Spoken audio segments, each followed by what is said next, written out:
The LinkedIn Podcast Network is sponsored by TIAA. TIAA makes you a retirement promise, a promise of a guaranteed retirement paycheck for life. Learn more at TIAA.org/promises pay off.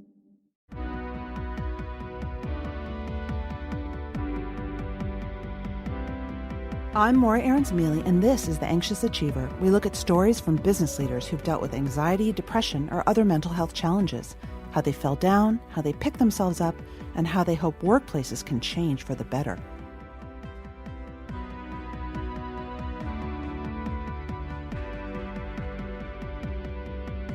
On this show, we talk a lot about very common, very normal ways of feeling and ways your mental health can go astray.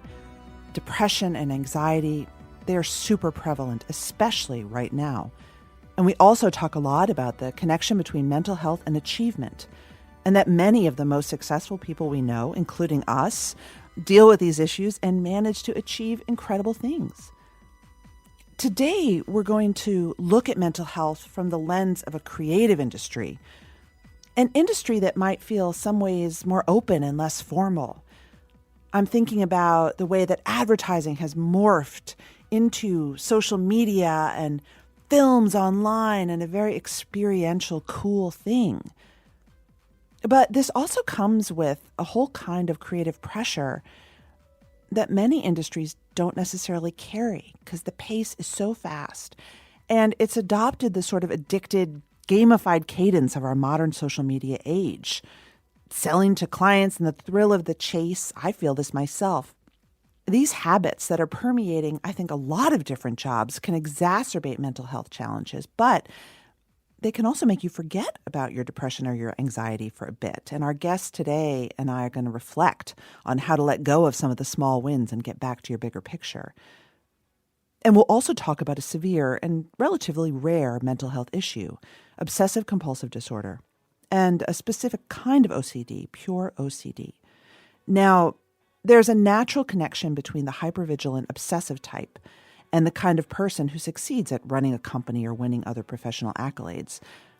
This isn't really that kind of OCD. In fact, we have so many misperceptions about OCD. Our guest today is Harvey. He's a principal at Ready, Set, Rocket and a founder of the Made of Millions Foundation, and he's become someone outspoken in the advertising space, at times brutally, painfully honest, because he wants creative industries and the workplace in general to better adapt to workers who deal with serious mental health issues. I want to tell you that there are some graphic descriptions in this episode about the intense nature of pure OCD, and you may not want to listen to this if you have young children around.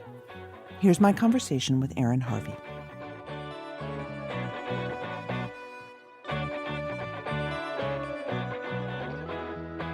Okay, so Aaron, you have something called pure OCD. And what exactly does that mean? Explain that to the audience. Pure OCD is the idea that you have obsessions and compulsions that really exist purely in your mind. A lot of people think of obsessive compulsive disorder as being a disorder that affects someone's ability to deal with germs or have extreme obsessions over cleanliness or order. But really, in fact, it's quite different. Most people with obsessive compulsive disorder have a lot of unwanted thoughts. We call them intrusive thoughts. Mm-hmm. And they can span everything from violence against your loved ones, violence against yourself, suicidal type of graphic flashes. It can be harm towards children, a lot of sexual impropriety. Basically, what happens is your brain just starts alerting you to all the things that could possibly happen to you or you could possibly do to someone else.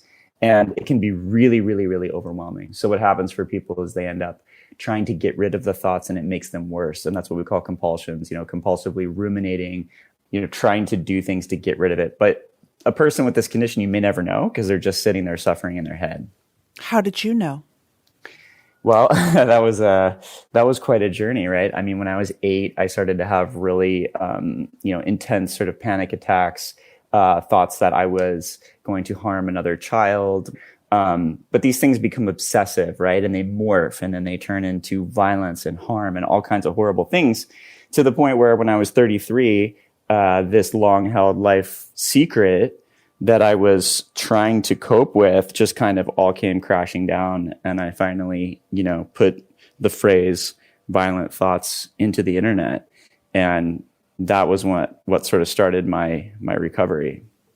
Because you weren't a compulsive hand washer, or you didn't have to take a certain amount of steps, or any of the stereotypes that we think of with OCD. Yeah. I mean, I think when you put media in context of mental health, a lot of times you need to get the shot, right? So with OCD, if it's all happening in your head, there's really not much of a shot there to get. So you see it portrayed consistently as, someone who's hand washing until their hands bleed, or, can't leave their apartment, or this or that. But really, in the end of the day, it's just all anxiety, right? You have a tremendous amount of anxiety from thoughts that you don't want. That creates more thoughts, and then creates debilitating sort of behavioral patterns that prevent you from living the life that you want to live. It's horrible. It sounds like literally wanting to get out of your own head. Yeah. There's something very, very dark about the idea that you do everything you can to sort of escape yourself all the time. And, these things come in cycles. I think that's a big, misconception about mental health treatment, is like, just because you get some treatment doesn't mean that these don't have like very big swings, where I could have hundreds or thousands of thoughts a day that are very apparent. If I was sitting down and we were doing this interview in person, it would be blocking my view of you. There would be all kinds of horrific things happening. But then I can go months where they're very muted and they're sort of in the background. And so it's just about kind of managing those symptoms and figuring out how to kind of just ignore what's happening and focus on, what you value. So what's your relationship with anxiety now that you've got a plan and a program around your OCD? Man, it's an evolving art form. I think the most important thing for me is that I'm able to take mindfulness type practice, but use it in real time. So if I'm, presenting to a C-suite on a campaign or something, I might be having flashes that are showing me horrific things that I'm going to do to these people in the room and everything else. I have to be able to, in real time, transition past that so that I don't feel the anxiety, lose my place, not know what's going on, totally white out. So for me, anxiety management is a daily practice of letting these types of thoughts pass. And then obviously trying to do exposures, which is a whole different thing, but force myself to expose myself to these anxieties so that I habituate in an ongoing basis. What kind of therapy do you do? So that is, there's a particular type of therapy called exposure response prevention. The idea is really simple and maybe in a way barbaric, but if you have a tremendous fear that you are going to stab your partner in the kitchen or while they're sleeping, and you keep seeing these flashes, you have no desire to do it. Why is this happening? Why are you such a bad person? And you're spiraling and spiraling. You may avoid the kitchen. You may avoid knives. You may leave the relationship. There are major sort of consequences. So what ERP does is it says, hey, if you're having anxiety about a particular trigger, let's go ahead and spend time to force you to be exposed to that trigger over and over and over again, so that the weight of it and the anxiety of it can lessen itself. So, it's a practice. And honestly, I think it applies to any type of uncertainty, which is the baseline of all anxiety.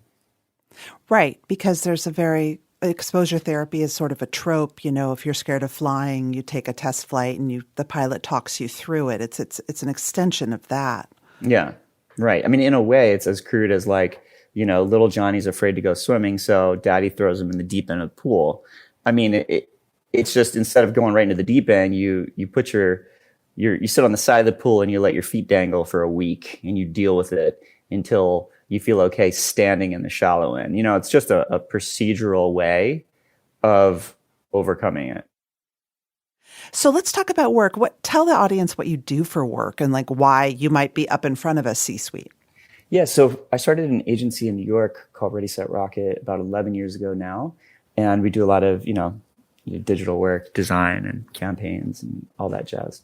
And that has given me an incredible opportunity to use what I do every day and bring that into the mental health landscape. So I've also started a mental health advocacy charity called Made of Millions Foundation. And our real focus is just advocating for democratizing mental health education. How do we make sure that everyone knows what they need to know to navigate their care? And so that bringing those two worlds together has been beautiful, because I've kind of found, if you combine your passion with your skill set, I think that's probably the definition of your purpose, so that's where. That's the ticket, man. And it's funny because one of the things that impresses me is that you have managed to create something that usually feels quite heavy and HR-y and make it cool and, social media friendly. And that is a true skill set. I think it's why your stuff at Made of Millions really stands out. Yeah, thanks. I mean, I think, so much, it's just doing things a little bit differently. And I think one of the main insights is if you're in the consumer marketing space, that the consumer has the power, and that as a brand, you need to be, continually increasing that feedback loop and finding ways to better service that customer experience. And I think the same thing now goes with mental health with respect to the workplace, which is this isn't a top-down HR-driven mandate. This actually is coming from the bottom up, where employees are needing that additional support, both through policy reform, benefit management, as well as general education. So that's when our play has been a little bit more of that kind of like bottom up approach, which is, can we seed out really great guides and campaigns and information that can support, or at least give the everyday worker a call to action to get their employers to do more. Right, to show up. So is this a way that perhaps your OCD has helped you professionally? Yeah, I think OCD is an interesting, it's an interesting condition, because I think a lot of times people tend to be workaholics. Sometimes you're disabled from work, but a lot of times people tend to be workaholics and use it as an escape. Mm-hmm. And that's certainly something that I've done, right? I mean, for 4 years now, grinding on both, an ad agency with clients and team and all that jazz, plus, being around the clock on this charity and trying to get it going, in a way, is an unhealthy sort of escape, because I'm doing everything I can to escape my mind, kind of, and focus on other things. But on the positive side, we can get a tremendous amount of work done. Oh man, I mean, I think for me, like, if there's one theme that has emerged for me with this season of interviews on my show, it's how we use work as a way to displace our anxieties, our uncomfortable feelings, our depression, etc. Mm-hmm. And that is such a when you're a person who does that, it's such a complicated thing to wrestle with. It really is. And I think, the same way that, all of our technology friends at Google and Facebook and everything are basically programming us like we're on slot machines to get these little rewards and keep opening apps and all this, the same way that me as a marketer is contributing to this, I think, negatively to society by, constantly obsessing over micro KPIs and engagements where consumers do X, Y, and Z. We're all sort of part of this problem. And I think in the workplace, we also look for all those little like micro moments. Did you win the pitch? Did you, get an award? Did you get a pat on the back? There's so many different little things. And in a way, it can all take you so far away from being in your own mind and learning to accept and love your brain and how it works, and accept your situation that you're in. It's just like classic escapism through all these different mechanisms that we're surrounded by 24/7. The LinkedIn Podcast Network is sponsored by TIAA. In the last 100 years, we've seen financial markets swing, new currencies come and go, decades of savings lost in days, all showing that a retirement plan without a guarantee, quite simply, isn't enough. So more than a retirement plan, TIAA makes you a retirement promise. A promise of a guaranteed retirement paycheck for life. A promise that pays off. Learn more at TIAA.org/promisespayoff.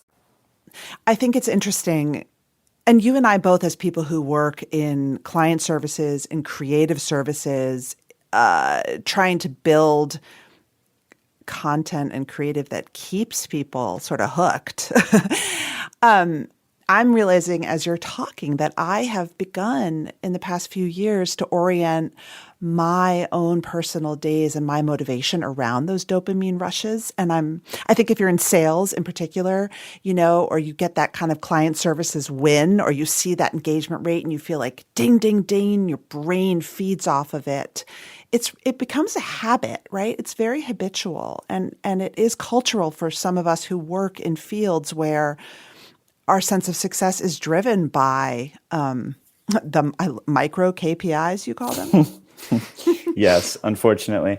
But yeah, no, totally. And I think, there's one end of the spectrum where I've certainly had more of a depressive stance, which is, I don't want to ride these ups and downs all the time. So I'm not going to get excited about anything until it's signed and done, but then it's not exciting anymore. And that's no way to live. Then there's the other extreme, which is, I'm going to have like all of these self-reassuring little wins and dings that are happening that are making me, feel better. But I think in the end, it all has to just be based on values. Because if it's just, alerts going off or new sales or new money, like if this pandemic has taught us anything, it's that like slowing down and looking at our lives and realizing like what we do for a living and how we value what that is, and it's what value it's bringing to the world and everything else is so important. And trying to get off of these little micro wins and stuff, and like what bigger picture values are we driving towards for ourselves personally, and then obviously the world around us. I think it's so important. And I hear Julie Lythcott-Hames, who I spoke with, who said, what you accomplish is not who you are.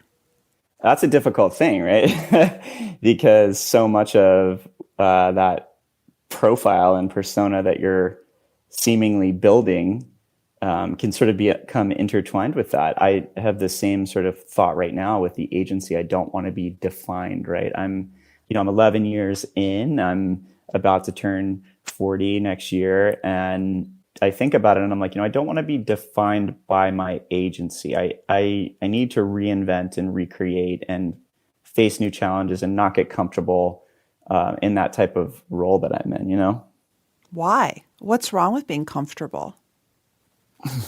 I mean, it might just be antithetical to having OCD. I don't know. But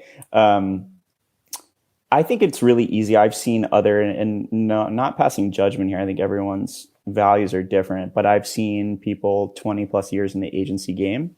Mm-hmm. There's you walk into a room as a founder or as a CEO, there's a certain way that people treat you, right? There's a team who's showing up every day who might be relying on, you pitching and winning stuff and bringing money into the business. And I don't know that I want to continue that type of power dynamic, if you will. I really like the nonprofit work because it gives me an opportunity to be on the ground floor and be scrappy and work towards something that's very, passion and purpose driven, and kind of get myself out of that environment and not be identified as like the agency owner.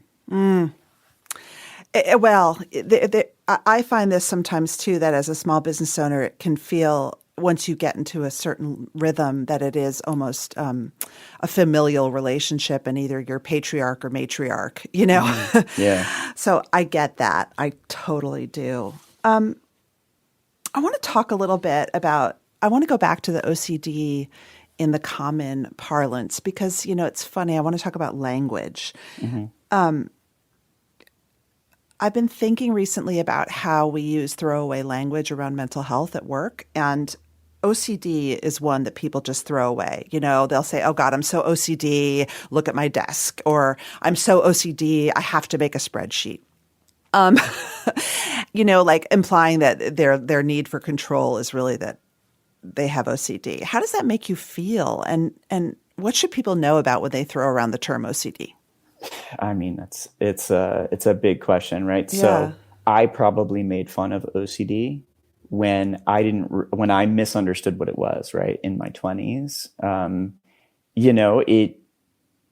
So on one hand, the lack of education of how serious some of these conditions are, how they affect people, then number two, the way the media sort of portrays it and reinforces it, that creates a certain public perception.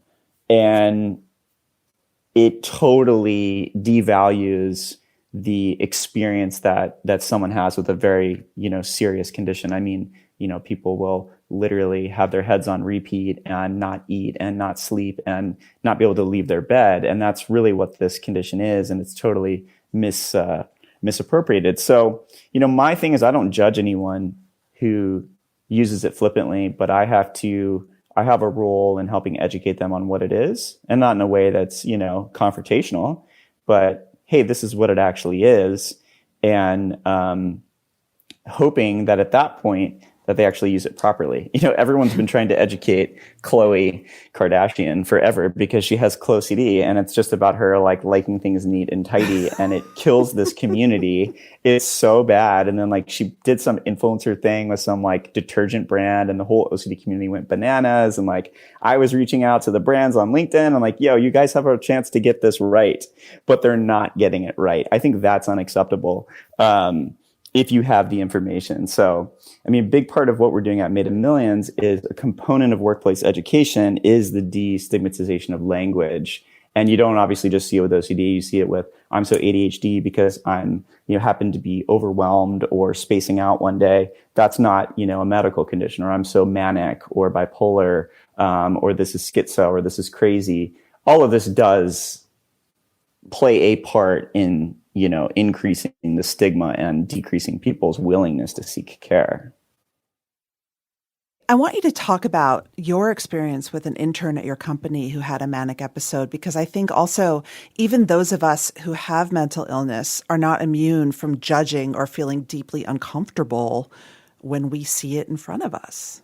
Yeah, 100%. I mean, yeah, we had a situation where an intern who had never previously been diagnosed with any mental health condition did have a manic episode where they were, essentially delusional and had sort of lost that baseline reality. And it resulted with this person being taken away by, police force in handcuffs. And it created a tremendously negative situation for the individual, who was mortified and embarrassed and didn't remember the incident, but knew there was cell phone footage or this or that. It created a cultural challenge in the company itself. People were scared or didn't know what happened. Was this person drinking? Are they violent? Like all these things. And the answer actually was quite simple in hindsight. And this is a huge motivating factor for why we're doing what we're doing. The answer was simple. Earlier that day, this person was demonstrating telltale, warning signs, walking into meetings, disorganized speech, going into random meetings and saying things that didn't quite make sense. There were a lot of warning signs, but because our team had no education in this at all, I had no education in this particular situation at all, we didn't know how to handle it. And what we could have done is call in a mental health professional and a family member earlier in the day before it got to a point where this individual needed to be restrained. And so that's motivating, right? Like, I mean, that's a sad situation. It happens every day around the US and around the world. And if we just had the education and the procedures in place, we cannot stop it from happening, but we can actually make it, a positive cultural response to someone having a mental health crisis situation. What do you as a leader wish you had done? Like, what would you do differently? I wish that the team was educated in mental health symptoms and conditions. I wish that they were educated in early warning signs. I wish that we had a policy or procedure for what happens if someone starts to demonstrate signs of a mental health crisis, where they are delusional or losing the sort of sight of sense of reality around them. And I wish that we had called a mental health professional versus, more of a traditional emergency responder to try to figure out how to best tackle the situation. And I think that would have had a very different outcome for this person and the team. Do you believe in there's an organization called Mental Health First Aid? You're doing a lot of education. Like, where should people start in terms of educating themselves? I am a huge fan of, Mental Health First Aid, and there's some great organizations out there. Mindshare is a nonprofit that we love that's doing good work. on educating executive staff and doing first aid trainings and things like that. Where we see the opportunity is the corporation is battleground number one for educating society on what are mental health conditions, treatments, and interventions, and how do we navigate this. And the reason is because we grew up our entire lives with no education in this regard or this topic, right? If someone told me when I was 13, hey, it's totally common to have intrusive thoughts about things that feel crazy and uncomfortable, and if it bothers you, here's how you solve it. But no one says that. So you rot in your brain for an average of 10 plus years with a psychiatric disorder before you seek help. So the workplace is critical. We have a captive audience. Imagine if you're Unilever with 150,000 people and you roll out one education program that can train everybody on those basics and give them the information they need to navigate their care, but also bring it back out into their community and help their family and friends and other loved ones. That's what's needed on top of those mental health first aid trainings and what else. So we just announced Made Academy, which is like our charity's education platform where we've brought together psychologists, psychiatrists, HR folks, diversity, equity, inclusion specialists, advocates, people with lived experience to tackle a curriculum that hits on core things and then can be deployed across an organization in a 1 hour, training alongside open enrollment and your sexual harassment and diversity training. And so that is what we see as an opportunity to truly educate at scale. And you don't have to be the boss to start this. That's what do you have any examples of people who are sort of lower down the totem pole than, you as an agency founder who have taken positive steps or can use your materials? Well, I think it's such a good question because right now in corporate America, especially in small business, we don't have a role for this. No. Like we've dumped it under HR, and HR works so hard, especially in this environment that we're in right now. It's just one more gigantic thing on their plate, and it's getting rolled up under diversity, equity, inclusion. So what it really takes is not finding the person with the role, because in most companies that doesn't exist. That's not on their job description. It requires finding a champion and someone who really, really gets it. So, for example, we've been working with an HR director at Verizon Media who really championed this Dear Manager campaign we did, got the CEO involved, and then now we've evolved that storyline from being a campaign we did together and a guide to now actually being Made Academy, where they actually sponsored the development of our curriculum materials, which are totally owned by the nonprofit. So that's an example, I think, of someone who just in a big corp found that opportunity. But there's things you can do, every day, looking at the Beautiful Brains Guide or other things like that, and just start implementing in your own company. It doesn't need to be part of a formal process. Well, I have to share something, which is that I'm going through my own. I'm 44. I met you last year at a conference. I heard you. I read all your stuff, and I realized that I have OCD. And wow. I have been through a million different diagnoses, and I wasn't ready to realize that I did, because it's uncomfortable. Mm-hmm. It's threatening. It was threatening to my identity. Mm-hmm. Especially as a suburban mom, which is like a big piece of my identity, is being this like very nice motherly person. Mm-hmm. It's very, I mean, that's amazing that you've come to that realization and that acceptance. And it's just so sad that it has taken that long, because we just don't get the information we need, or it's so highly stigmatized that it's not something that we even feel comfortable saying out loud. I mean, it is so common for new mothers to experience what's essentially anxiety, but postpartum OCD, postpartum anxiety, where you've got your beautiful newborn in their little bun, and your brain starts flashing red lights at you. And when that game in your brain starts, it's an avalanche, and it only goes faster until you learn how to deal with it.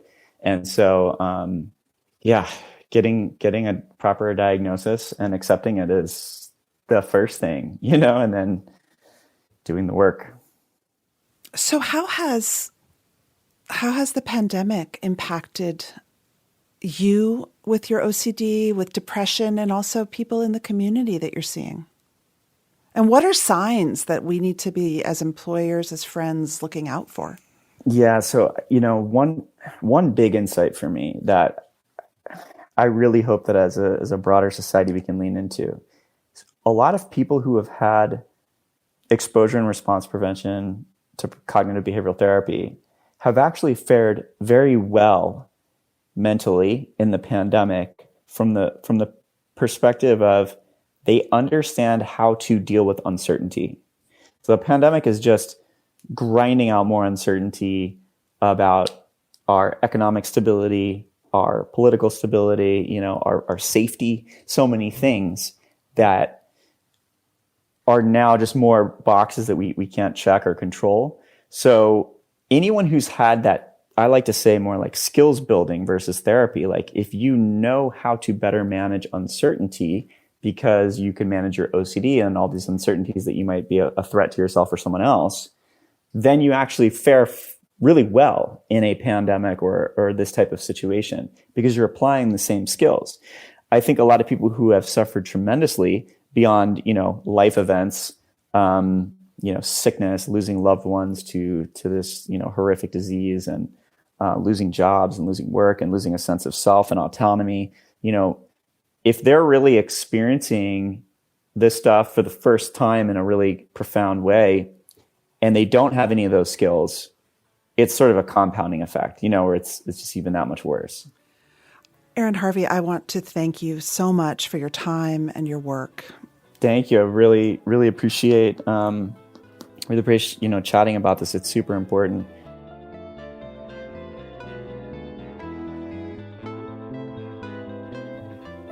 That's it for today's show. Thanks to my producer, Mary Dew, and thanks to Liz Sanchez for her help producing. Thanks to the team at HBR and the studio team who make the audio happen. I'm grateful to our guests for sharing their experiences and their truths, for you, our listeners, and for our advertisers. Please send me feedback. You can email anxiousachiever@gmail.com or tweet me at MauraAM. And if you love the show, tell your friends or subscribe and leave a review. From HBR Presents, this is Maura Aarons-Mele.